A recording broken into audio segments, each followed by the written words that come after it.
There's all sorts of sticks and twigs sticking out of there. This was an old beaver dam, and it came across to where the other part I'm standing on, and there's the old beaver house right over here. I'll take you over there, take a look at it. But this used to be one huge beaver pond, and of course they tore it out. I believe it was backing up onto the trail. Oh, yeah. Be careful where you step. But you can see the sticks and twigs and everything there sticking out. A little softer in here than it looked like. It's like pudding. Hold on, let me backtrack here.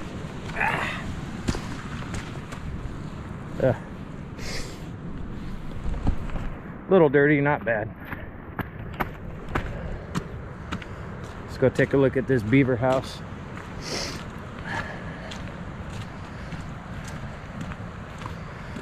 I don't know how soft this stuff is here. Not as soft as over there. Pretty soft though. You can see all the old branches. Here's the top of it. There's another one next to it. But as you can see, a lot of the ends got beaver chews on it. Here, I mean, damn near every stick you pick up, all these little guys beaver chewed. And you can feel it's pretty spongy beneath my feet.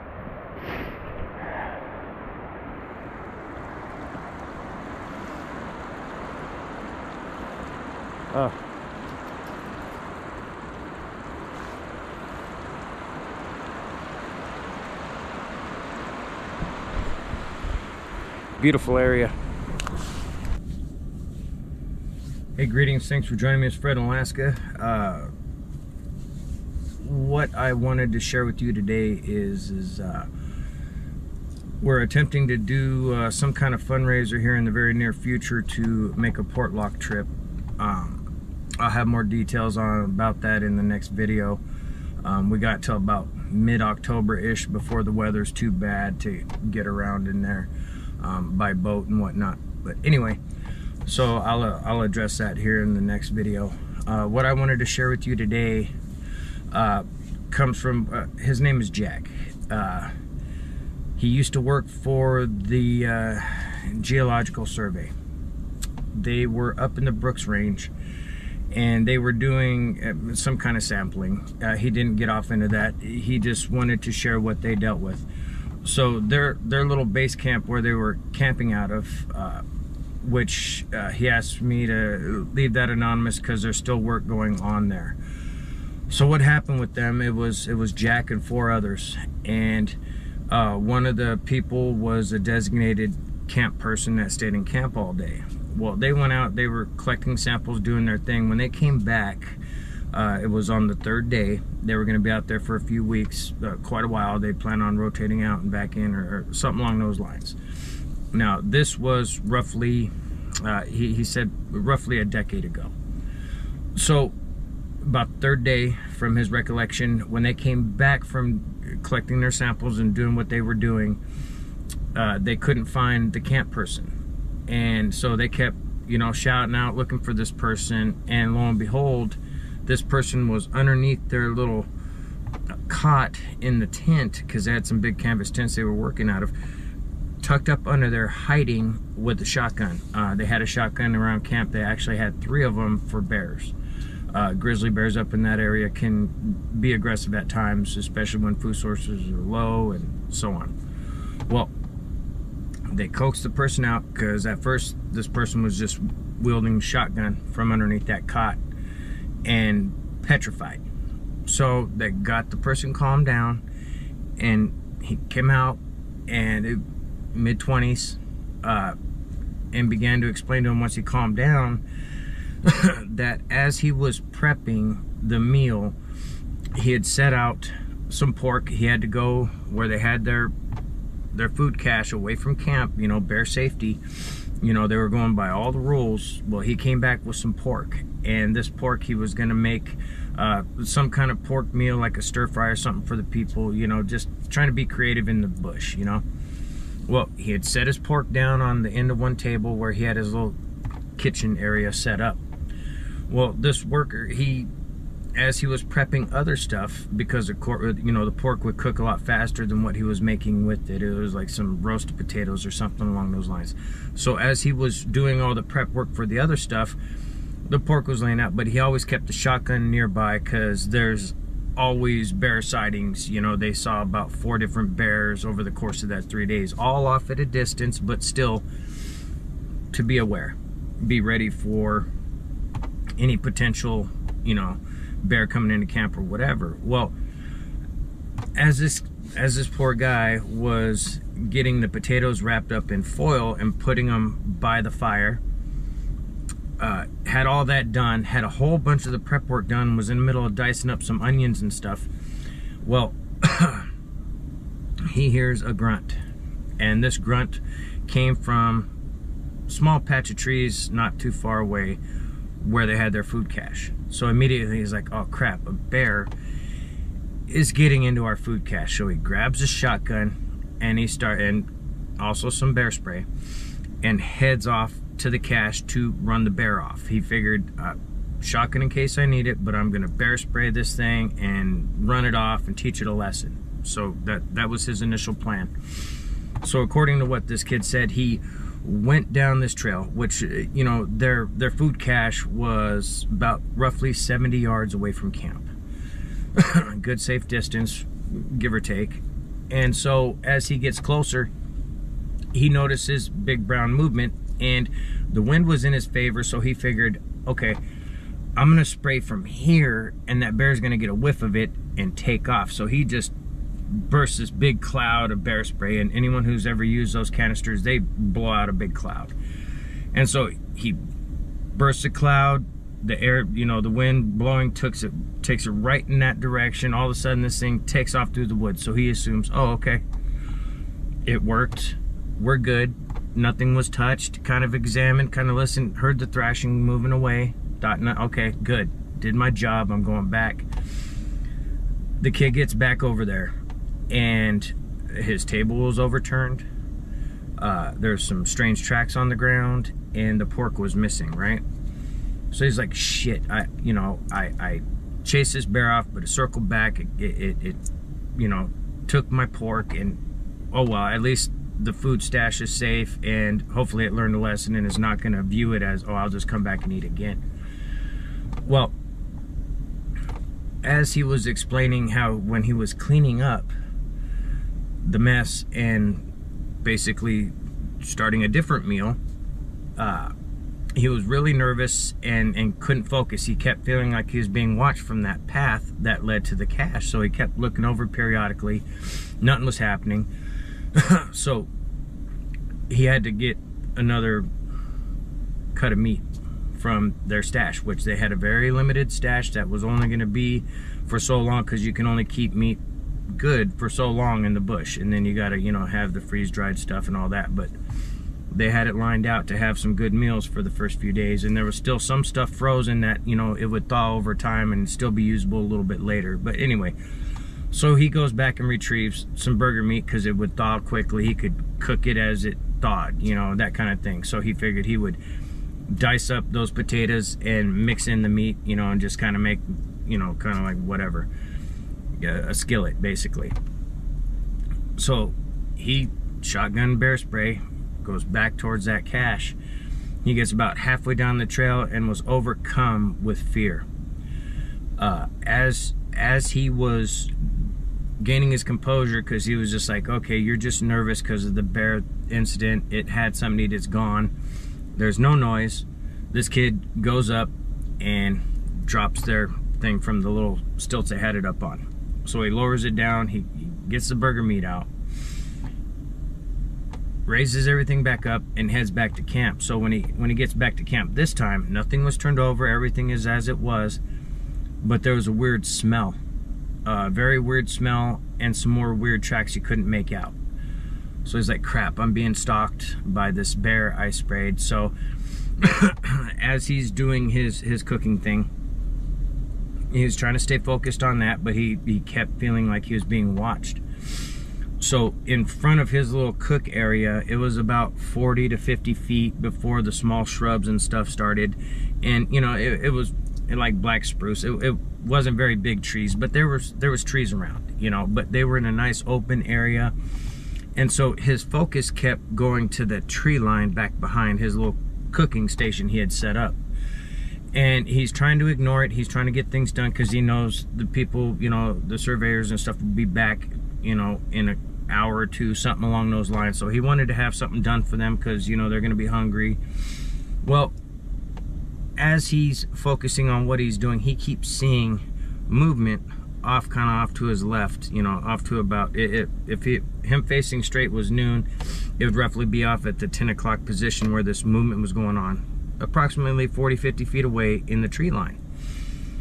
So he's noticing it, and he goes, and in his mind the kid's saying, oh, okay, it must be a bear. It's got, this bear is going to circle around because the wind's blowing that way. He's going to circle to where, you know, I won't smell him, but he's going to come in on me. Smart kid, you know, realizing that, you know, something was circling or whatever. So he stops what he's doing and calmly grabs his shotgun and goes, okay, I'm going to stand my ground. And he immediately stops what he's doing, grabs his shotgun, starts yelling, hey, bear, bear, bear, hey, bear, bear. Automatically, he knew. He sprayed this thing. It ran off. It came back, obviously. It's going to be an issue. I'm going to have to do something. And so he checks his shotgun, takes out the round he had in the chamber, and puts in one of those little bear rounds, you know, the bear bomb rounds. They look like little 500-pound bombs or whatever. Puts one of those rubber slugs in there and commences to take a few steps away from his station and to get a better look, because they had tarps and other things hanging there and stuff. He wanted a clear view of the tree so he could see where it was moving. Now, this is middle of the day. This is not at night, at dusk, or any of that. It's middle of the day. Approximately late spring, beginnings of summer, you know, roughly, you know, in that time frame. Jack couldn't recall exactly when because he had made so many trips that it kind of all bled together. But anyway, so again, he's watching this tree line, looking for the movement. He hears nothing until about 2 minutes later. He keeps feeling like he's being watched. He turns around to go back to what he's doing because there's no sound, no movement. He figured, okay, it lost interest and backed off again. So he went back to what he was doing, and he planned on letting everyone know when they got back, hey, we need to run this bear off. That was his initial plan. So he gets back to what he was doing, and he notices this big dark thing off to his right-hand side. He noticed it when he turned around and set the shotgun down and whatnot, but he just, because it wasn't moving and it was really big, he just assumed it was a group of trees, and he was just, you know, hyper whatever, and just kind of ignored it for a moment. He gets back to what he's doing with the as soon as he set down the shotgun and started stirring the stuff and doing what he was doing, this thing started moving from his right to his left. And according to what Jack said, the kid's eyes were big as saucers when he was saying it was huge.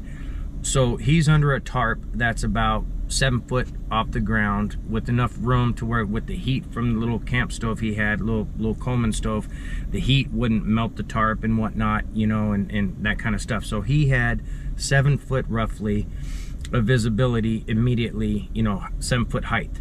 Well, this thing was bigger than that, and it was at a distance, and this thing walked from his right to his left. He couldn't see the face. He could only see up to just the beginning of the shoulder from his vantage point.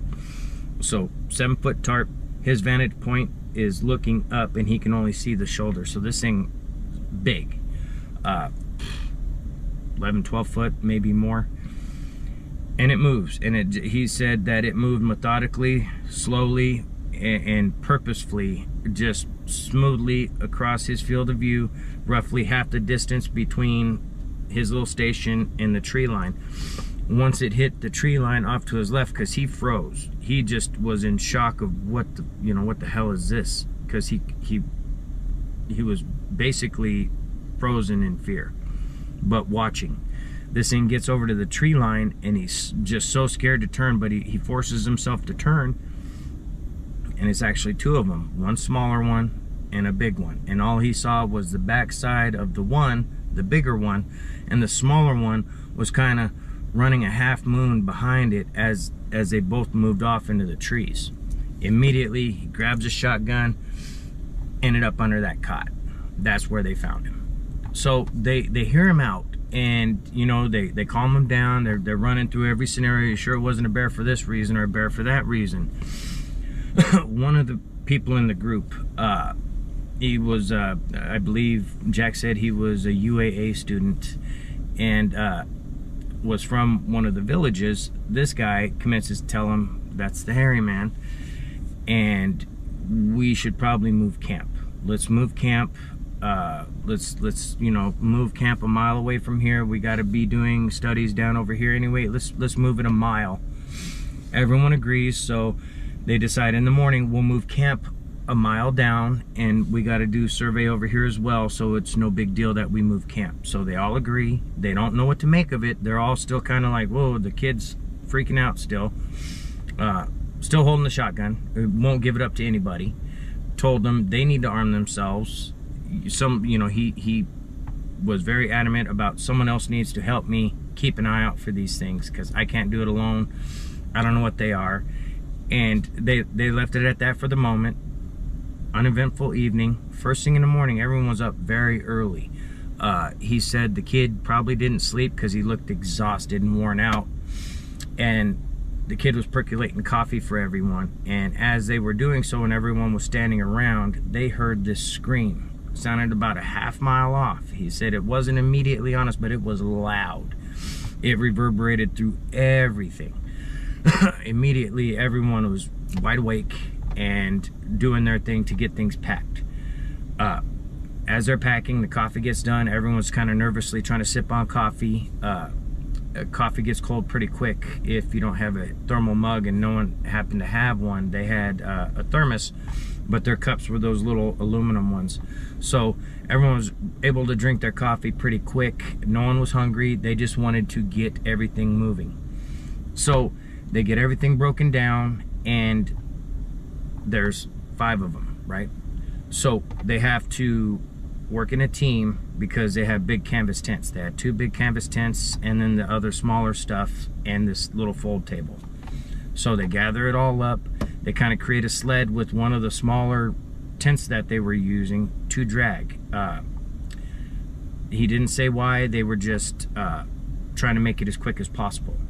So they get moving, and they get moving as fast as they can. Some of the stuff was falling off the tent as they're going along. They were picking it back up. Everyone was working together, one solid unit. Well, this particular clearing they were in, once you get out of that, because the trail led off to the right of this little camp area, so they go down this trail. He said it's approximately 300 yards roughly before they're out of like the black spruce and stuff, and then there's a little bit of open muskeg runs down the length of the bottom of this basically foothill to the Brooks Range, and they skirted it. They skirted the marsh, and they were dragging it along. He said it took a good couple hours for them to make it to their destination, but once they got to that far side of that initial muskeg, the scream happened again, and this time it sounded like it was coming from where they had just left their camp. They were motivated. They kept moving along. 2 people with shotguns were in the rear to cover their retreat, basically. They find another area. They went a little further than that 1 mile just because they were scared to shit. So as they were doing that, you got to remember 10 years ago, sat phones were not in their infancy, but you had to have the paid service, and it was a little bit of a getting used to using them type of thing. Well, one of the people in the group, once that scream happened that morning and whatnot, they had steadily been trying to get this phone to work right, and it continued the whole time. This person would periodically it wasn't a matter of signal, it was a matter of something to do with the numbers they were dialing. They had them all written down, but it didn't seem to be working at that time. So once they get to this further place, finally the person got through to the people they reported to let them know, hey, there's some strange activity. We're not sure if we need to get out of here, but you know, be aware that this stuff is going on, and that's where that portion ended, because Jack ended up going with one of the other people to stand guard on their back trail to make sure they weren't being followed, because they went back a good half mile to make sure that nothing was following them. They get back over the camp, and when they get back, just as they were clearing this little trail to get into this other little clearing, all of a sudden, you know, the group start screaming and yelling. As they're screaming and yelling, they come running over to see what's going on, and this thing was approximately 100 yards away, and it was kind of peeking out from behind trees, doing this thing, and it was bigger than the trees, so it was hunched over and just doing this little peeky thing like you can't see me type of deal. They're all freaking out. They get back on that sat phone, and because the person had figured out what they were doing wrong initially, they were able to get through immediately. Ended up calling in to say, hey, we have, you know, we need to get going. And the person on the other side, I guess from what Jack was saying, was like, well, no one's going to come unless it's a medical emergency. We have a set time, so you know, if it's not you know, like a 911 emergency, we cannot make this, you know, retreat happen or whatever. And so one of the people straight lied, said, I think I'm having appendicitis. I've been throwing up, my guts hurt, you know, it's off to the right hand side, yada yada yada. So basically they had to lie to whoever they were calling to get the cavalry to come and pick them up. Well, see, they had to do it in a couple trips, because the first people to come were basically a life flight crew to pick up this person who had lied about appendicitis, and this person and the rest of the group, along with Jack, was telling them, hey, we got these things around, you know, da da da.